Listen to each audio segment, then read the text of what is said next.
उसके बाद नेक्स्ट आता है इनफाइनाइट लूप।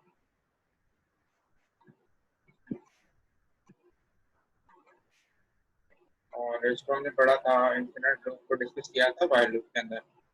ये अगर एग्जांपल पहले मैं लिख देता हूँ ताकि आपको चीज़ समझ आते हैं। Suppose A is equal to 1 है, उसके बाद व्हाइल कीवर्ड है, व्हाइल के बाद कंडीशन है लेस देन इक्वल टू 5,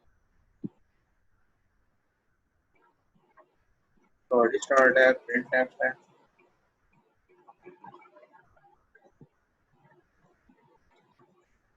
और प्रिंट एफ के अंदर डबल परसेंट दी है, बैक स्लैश एन है। तो हमारे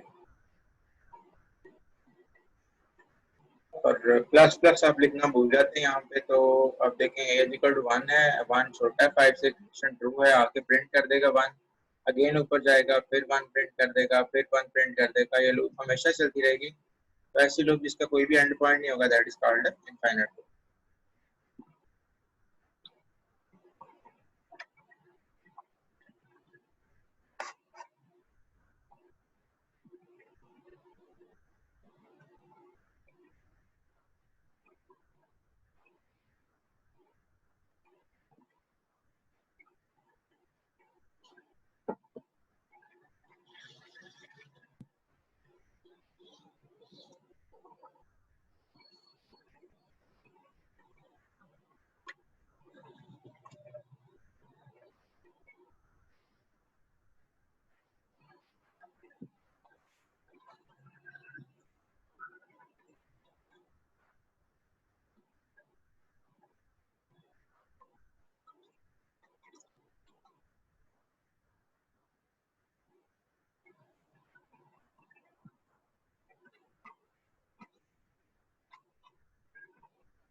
सेकंड शॉर्ट क्वेश्चन आता है इसमें कंटिन्यू और ब्रेक का। कंटिन्यू और ब्रेक, ब्रेक तो आपने उधर भी पढ़ लिया था।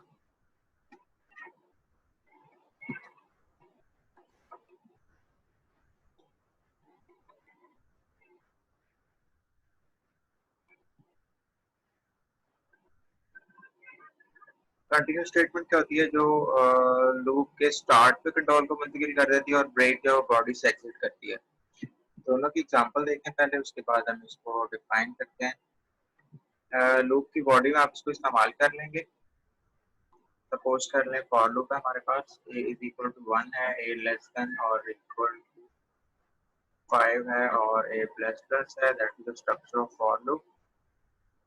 इसकी बॉडी में आपने लिखा हुआ है प्रिंट एफ और double quote %d \n double quote close comma की वैल्यू प्रिंट कर रहा है और सेमीकोलन। उसके बाद यहाँ पे लिखा हुआ है इफ अगर a इज इक्वल टू 4 है तो कंटिन्यू कर देगा।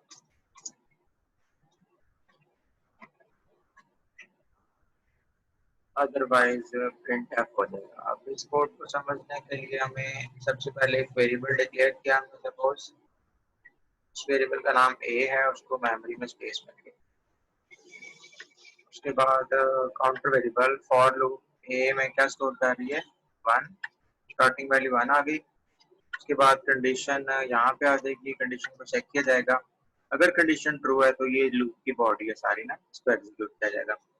एक चीज और आपने पढ़ी थी कि इफ के बाद अगर हमने ब्रैकेट यूज नहीं की, पैरेंथेसिस इस्तेमाल नहीं की, तो वो अपने बाद मल्टीपल लाइन को नहीं चलाएगा, सिर्फ एक लाइन को एग्जीक्यूट करेगा जो कि कंटिन्यू है। मतलब इफ की बॉडी सिर्फ ये है और फॉर की बॉडी में 3 स्टेटमेंट है, ये भी और ये भी, लेकिन इफ के पास सिर्फ ये है। अगर इफ ट्रू हो जाएगा कंडीशन उसकी तो ये स्टेटमेंट चलेगी। और कंटिन्यू मैंने बोला कि क्या करता है, लूप के यहाँ से कंट्रोल को उठाता है और लूप के स्टार्ट पे मुंतकिल कर देता है, अगली स्टेटमेंट को नहीं चलने देता, नेक्स्ट स्टेटमेंट को। तो a less then 5 condition true है और कंट्रोल आ गया नीचे बॉडी के अंदर, इन सारी स्टेटमेंट को एग्जीक्यूट करेगा। If a is equal to 4 है, कंडीशन होगी फॉल्स, मतलब ये स्टेटमेंट नहीं चलेगी इसके बाद वाली, कंट्रोल आगे मुंतकिल हो जाएगा इफ फॉर के पूरे ब्लॉक को चलाने के लिए। और इस लाइन को एग्जीक्यूट किया जाएगा जो क्या प्रिंट कर देगा आपको, a की वैल्यू मतलब 1 प्रिंट कर देगा, कर्सर को नेक्स्ट लाइन में शिफ्ट कर देगा। यहाँ से कंट्रोल पर जाएगा a प्लस प्लस के पास, that is increment part of for loop, और a जो है वो a प्लस प्लस होने के बाद 2 हो गया। उसके बाद 2 जो है वो कंट्रोल यहाँ से आया इसके पास, और 2 छोटा है 5 से, बिल्कुल ठीक है। ये कंडीशन अभी भी फॉल्स है, कंटिन्यू नहीं चलेगा। प्रिंट एफ अगली लाइन चल जाएगी जो कि 2 प्रिंट कर देगी। उसके बाद अगली दफा 3 प्रिंट करेगा और जब a की वैल्यू 4 हो जाएगी तो 4 इधर चेक किया जाएगा, छोटा है 5 से, कंडीशन ट्रू है। यहाँ पे आएगा a इज इक्वल टू 4, बिल्कुल ठीक है, कंडीशन ट्रू हो गई है, मतलब इफ के बाद वाली स्टेटमेंट चलेगी और वो कंट्रोल को यहाँ से उठाएगी और टॉप पे मुंतकिल कर देगी। कंटिन्यू का मकसद क्या है, आपने कोई स्टेटमेंट जो है वो स्किप करवानी है। मतलब जब 4 नंबर था, a की वैल्यू 4 थी, तो प्रिंट एफ स्टेटमेंट उसने नहीं चलने दिया, कंट्रोल को लूप के स्टार्ट पर मुंतकिल कर दिया। वेरिएबल a की वैल्यू क्या हो गई, 4 के बाद 5 हो गई। के बाद 5 पे कंडीशन ये ट्रू है, नीचे आया ये कंडीशन फॉल्स है, कंटिन्यू नहीं चलेगा और 5 प्रिंट हो जाएगा। तो इन शॉर्ट हम यहाँ से देख सकते हैं कि एक नंबर स्किप करने के लिए हमने किसको इस्तेमाल किया है, कंटिन्यू स्टेटमेंट को। इसका फंक्शन क्या है, 3 लाइनों में हम इसको डिफाइन कर देंगे। फर्स्ट ऑफ ऑल क्या करती है, कंट्रोल कंटिन्यू स्टेटमेंट लूप के अंदर, बॉडी के अंदर इस्तेमाल होती है। नंबर सेकंड पे जब कंटिन्यू स्टेटमेंट चलती है तो control move to the start of the loop, control दोबारा लूप के शुरू में मुंतकिल हो जाता है।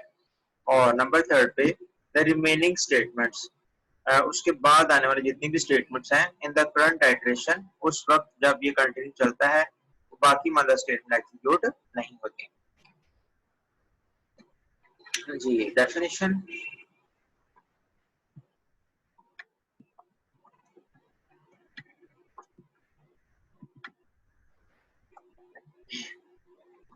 is used in the body of loop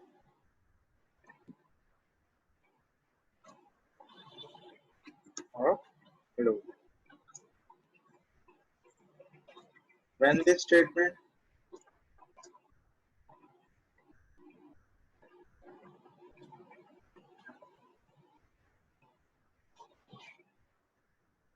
या ये सुभान अशरफ का बताएं, ये आपकी क्लास का है? इसका रोल नंबर नहीं आ रहा, सिर्फ नाम आ रहा है।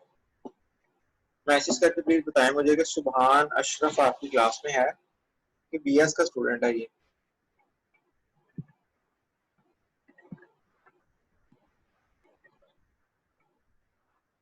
मैं इसको एडमिट कर लूँ अगर क्लास है ये तो, वरना पेंडिंग में लगा रहे। अभी इनकी क्लास बीएस की 12 बजे है।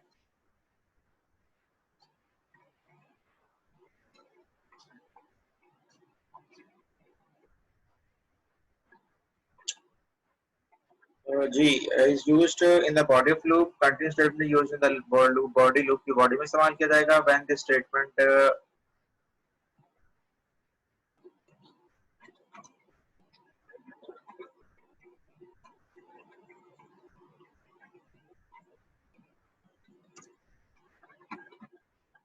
remaining statements in the current iteration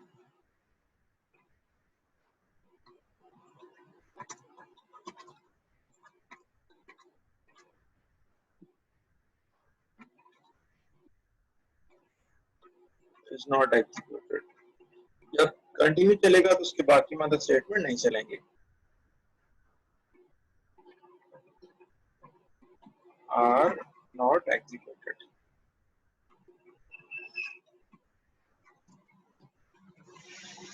Used in the body of the loop when this statement is executed, the remaining statements in the current iteration are not executed. It moves the control in the start of the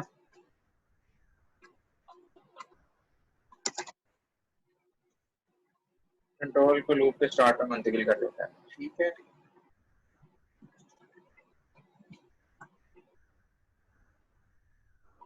ये हो गया जी continue का। उसके बाद save कर लेते हैं और नेक्स्ट इसी लाइन को हम कंटिन्यू की जगह पर ब्रेक लिखेंगे और ब्रेक जो है वो लूप की बॉडी से कंट्रोल को बाहर निकाल देता है, एग्जिट कर देता है। तो सिंपल हम यहाँ पे अगर लिख लें कंटिन्यू की जगह पर ब्रेक, तो होगा क्या, जब वैल्यू 1 भी प्रिंट होगी, उसके बाद 2 भी प्रिंट होगी, 3 भी प्रिंट होगी, लेकिन जब वैल्यू 4 होगी तो ब्रेक जब हम लिखा होगा तो वो कंट्रोल को लूप की बॉडी से एग्जिट कर देगा। स्विच के अंदर भी आपने पढ़ा था कि स्विच की बॉडी से बाहर निकालने के लिए हम ब्रेक को इस्तेमाल करते हैं। तो अगर लूप बॉडी में इस्तेमाल किया गया है तो ब्रेक क्या करता है, लूप की बॉडी से एग्जिट कर देता है और रिमेनिंग आइटरेशन मतलब 5 वाली जो आइटरेशन है वो स्किप हो जाएगी। तो अगर ये लूप 10 तक होती तो 1 से लेकर 4 तक चलनी थी, 3 तक प्रिंट करेगा, 4 पे जाके एग्जिट कर देगा, बाकी 5 6 7 8 बाकी सारे आइटरेशन को स्किप कर देगा। तो जब ये कंडीशन बीट कर जाती है या ब्रेक चलता है तो लूप की बॉडी से एग्जिट हो जाता है। ये था start of the loop, loop के शुरू में मुंतकिल कर देता है, लेकिन ये आउटसाइड द बॉडी, बॉडी से बाहर निकाल देता है। बाकी सारी स्टेटमेंट वही है, करंट आइटरेशन में लूप की बॉडी एग्जिट हो जाएगी। थर्ड डेफिनेशन है जी हमारे पास ब्रेक स्टेटमेंट। मैं इसको स्मॉल लेटर में लिख रहा हूँ बिकॉज ये सारे कीवर्ड्स हैं, कंटिन्यू है, ब्रेक है, इसलिए इसको स्मॉल लेटर में लिखना है ताकि आपको आदत हो जाए। और जब टाइपिंग करें प्रोग्रामिंग के अंदर तो आप इसको स्मॉल लेटर में ही यूज करें। is used in the body of loop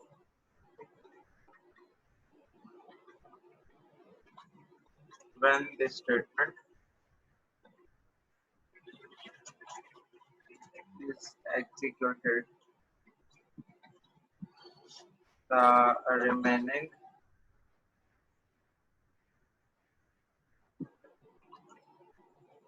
control moves outside the body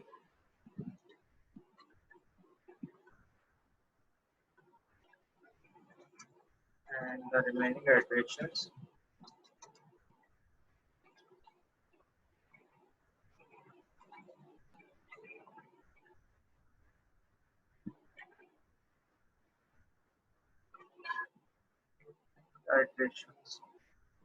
are skipped। ये होगी हमारी थर्ड डेफिनेशन।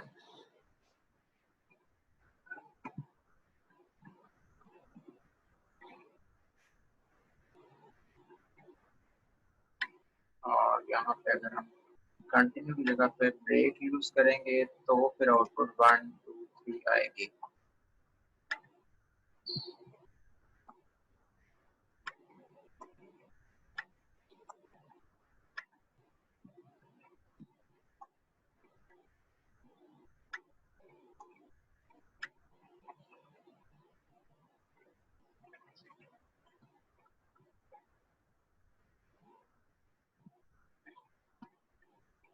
उसके बाद नेक्स्ट शॉर्ट क्वेश्चन है, very important short question, counter control loop जो कि फॉर लूप को भी कहते हैं, जो कि काउंटर वेरिएबल पर डिपेंड करती है।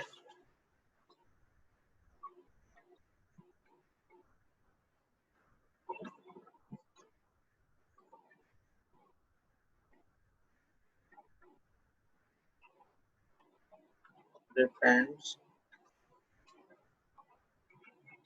on the value of a variable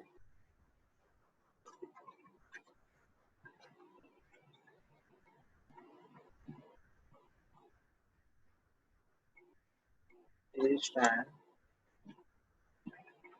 the loop iterates the value of counter variable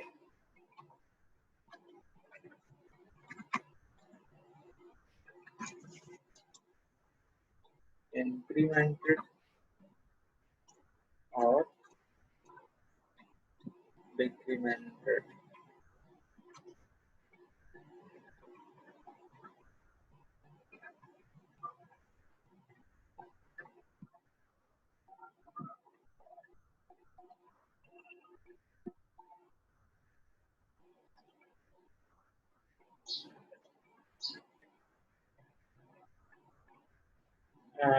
Depends upon a value of variable known as counter variable. Counter variable का भी साथ ही कवर हो जाएगा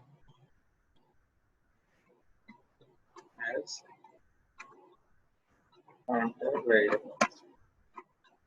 Next, each time the loop iterates, the value of counter variable increase होगी या decrease होगी। दोनों example में लिख देता हूँ। फॉर लूप इसकी एग्जांपल है, जबकि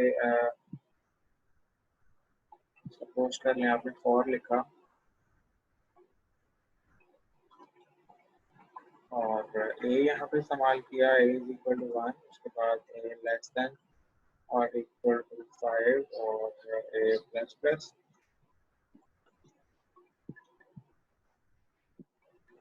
यहाँ पे हमारे पास जो वेरिएबल है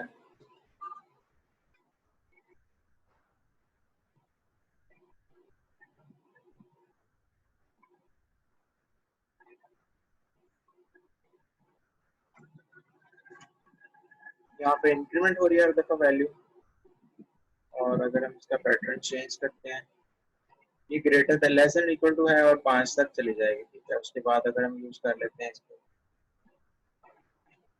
ग्रेटर देन के लिए, तो फिर देखना जरा क्या बनेगा। फॉर एक्स कर लेते हैं, एक्स इज इक्वल टू 5, उसके बाद x ग्रेटर देन और इक्वल टू 1 तक जाएगा और x माइनस माइनस हो जाएगा, दैट इज कॉल्ड डिक्रीमेंट, ठीक है। तो पहली वाली एग्जांपल में वैल्यू इंक्रीज हो रही है और जबकि दूसरी एग्जांपल वैल्यू को डिक्रीज किया जा रहा है। x फॉर लूप है जो कि काउंटर कंट्रोल लूप है, depends upon value of variable. यहाँ पे वेरिएबल a इस्तेमाल किया जा रहा है, that is called counter variable. यहाँ पे वेरिएबल x यूज किया जा रहा है, that is called counter variable. जबकि काउंटर वेरिएबल वैल्यू इंक्रीज भी हो सकती है और डिक्रीज भी हो सकती है, ठीक है। उसके बाद सेकंड टाइप है जी सेंट्रल कंट्रोल लूप। अब सेंट्रल कंट्रोल लूप जो आपको कल मैंने एग्जांपल करवाई थी व्हाइल लूप की ना परसों, उसमें n हमने यूज किया था और n is not is equal to -1।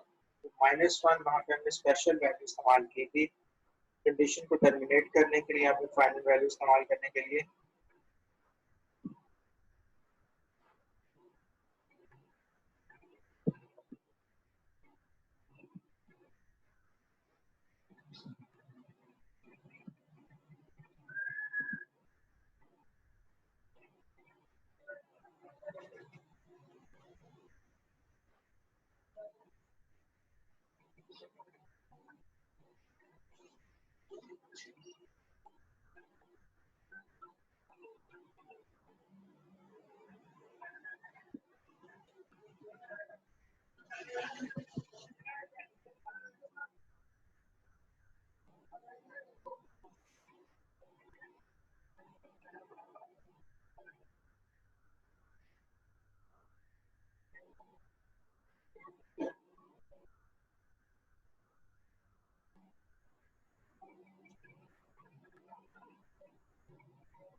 ये सेंट्रल कंट्रोल लूप है और सेंट्रल वैल्यू से भी क्वेश्चन हो सकता है।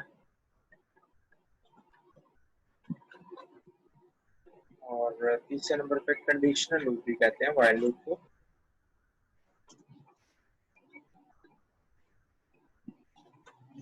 कंडीशनल, ये तीनों बातें याद रखनी है, कोई भी पॉइंट आ जाता है तो आपने ये फिर लिखनी है, हम बता रहे हैं।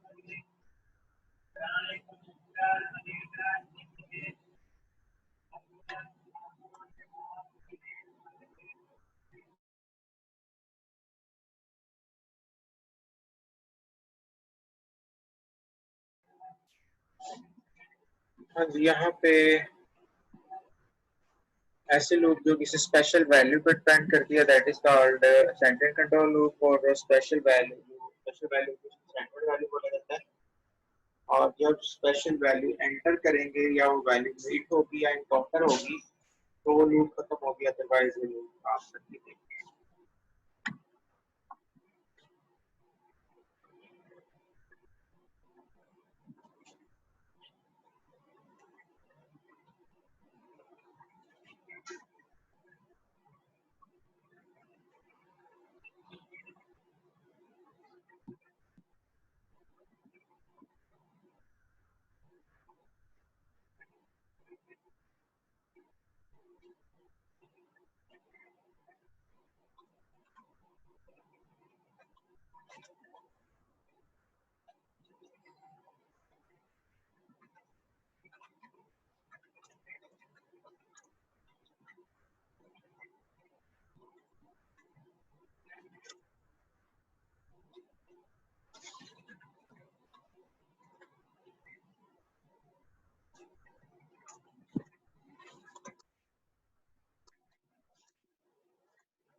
इस एग्जाम्पल में वही सेम कोड जो हमने ऑलरेडी किया था व्हाइल लूप का, जिसमें नॉट इज इक्वल टू -1 का स्कैनफ का फंक्शन था, वो n नंबर्स को सम करता था हमारा प्रोग्राम। तो इसमें देख लें क्या आएगा। सबसे पहले स्कैनफ कर लें, एक नंबर इनपुट किया जाएगा, double quote close comma, address operator लाजमी है और n में इनपुट कर लिया, ठीक है। उसके बाद while यूज कर लें और y में लिखें n not is equal to -1। यहाँ पे -1 जो है वो स्पेशल वैल्यू है, that is called central value. अगर -1 नहीं होगा तो वो आके उस नंबर को n को सम x में ऐड कर देगा और उसके बाद दोबारा से स्कैनफ करेगा, दोबारा से इनपुट करेगा और ये बॉडी यूज कर देगा, ठीक है। बार बार इनपुट मांगते जाएगा जब तक -1 एंटर नहीं करेंगे। और यहाँ पे जो है वो स्पेशल वैल्यू हमारी कौन सी है, -1, that is called central value. और is also called conditional loop, depends upon the value of a condition. उसके बाद है जी नेस्टेड लूप है। नेस्टेड लूप का मतलब क्या होता है? Loop with in loop is called nested loop. और इनर लूप के पास तभी आएगा कंट्रोल जब आउटर कंडीशन ट्रू होगी। और एक और चीज एमसीक्यू पॉइंट ऑफ व्यू से एंटी टेस्ट के अंदर भी आता है रिक्वायर्ड कि इनर लूप जो है वो इनर मोस्ट लूप जो है वो एक दो तीन लूप भी आप लूप के अंदर रख सकते हैं। जो इनर मोस्ट लूप होगी, सबसे अंदर लूप होगी, वो सबसे ज्यादा आइटरेशन देगी, सबसे ज्यादा दफा रिपीट होगी। एक छोटी सी एग्जांपल भी आपसे समझा देता हूँ नेक्स्ट लूप की, ताकि वो क्वेश्चन जहाँ पर क्लियर हो जाए। और प्रैक्टिकल में जो पेपर में आता है ना, दो प्रोग्राम आते हैं, मोस्टली एक प्रोग्राम जो है वो इससे रिलेटेड होता है और वो फिर स्पेशल वैल्यू सेंट्रल वैल्यू को प्रिंट कर रहा होता है।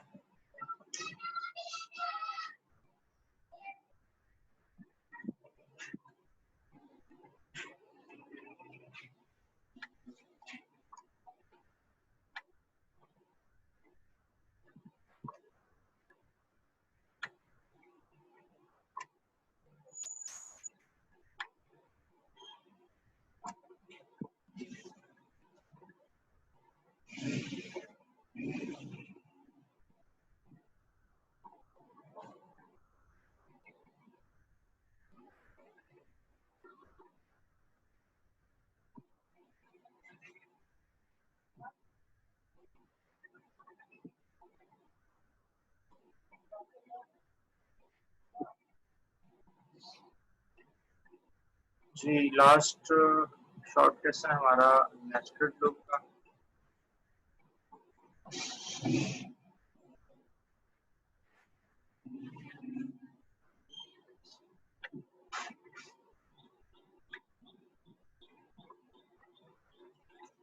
लूप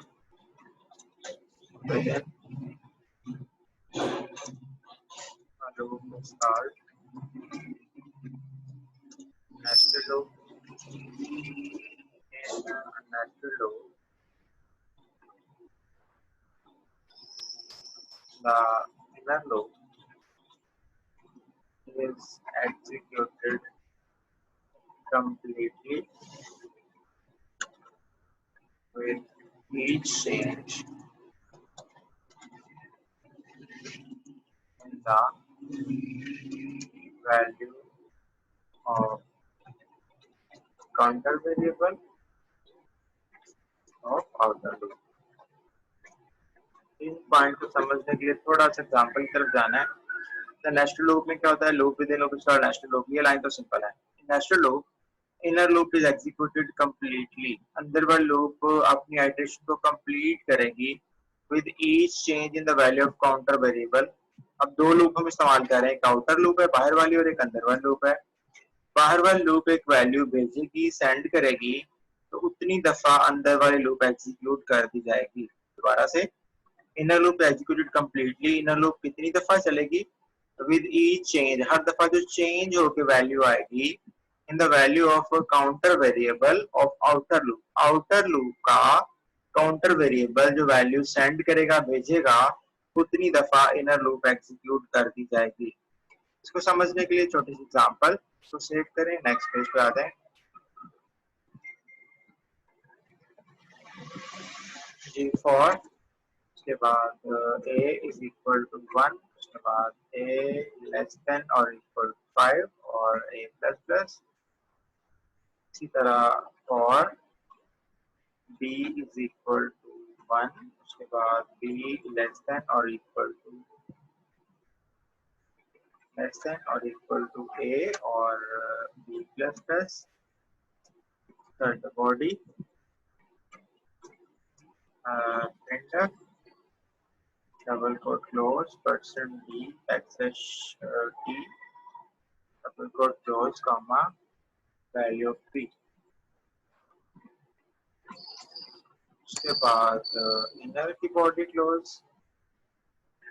और यहाँ पे हम आउटर की बॉडी बना लेते हैं।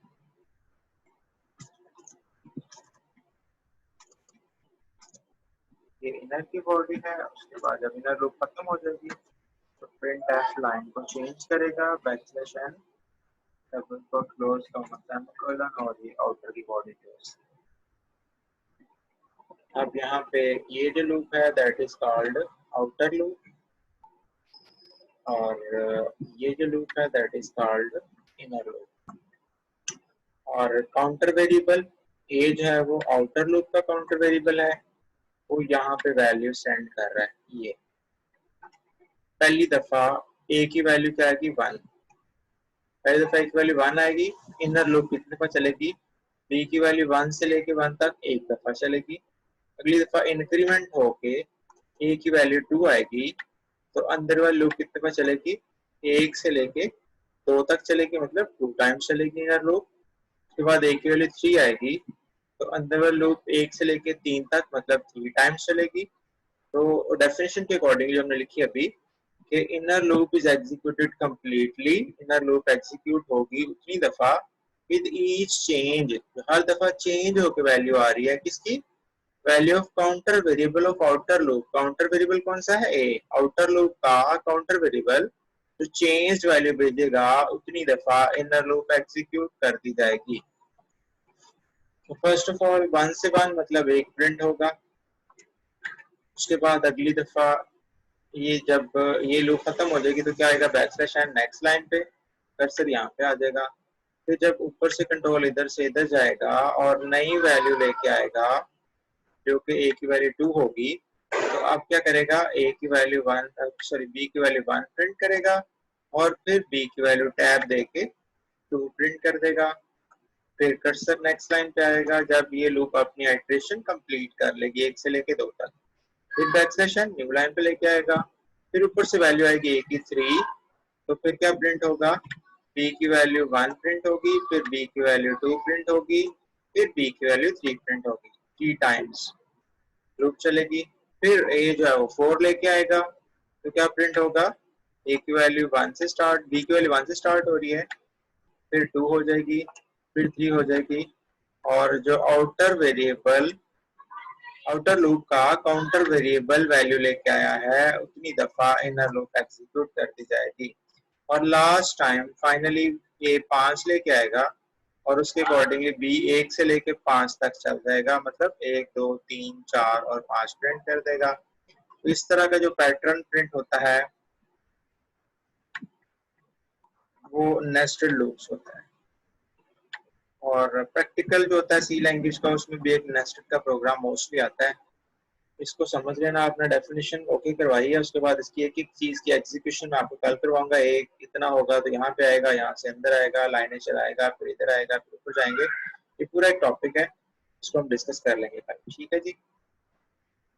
और प्रीवियस पेज का अगर स्क्रीनशॉट चाहिए तो ये आपके सामने है, इसको स्क्रीनशॉट ले लें, डेफिनेशन आपने याद कर लेनी है, बाकी इंशाल्लाह नेक्स्ट अच्छी।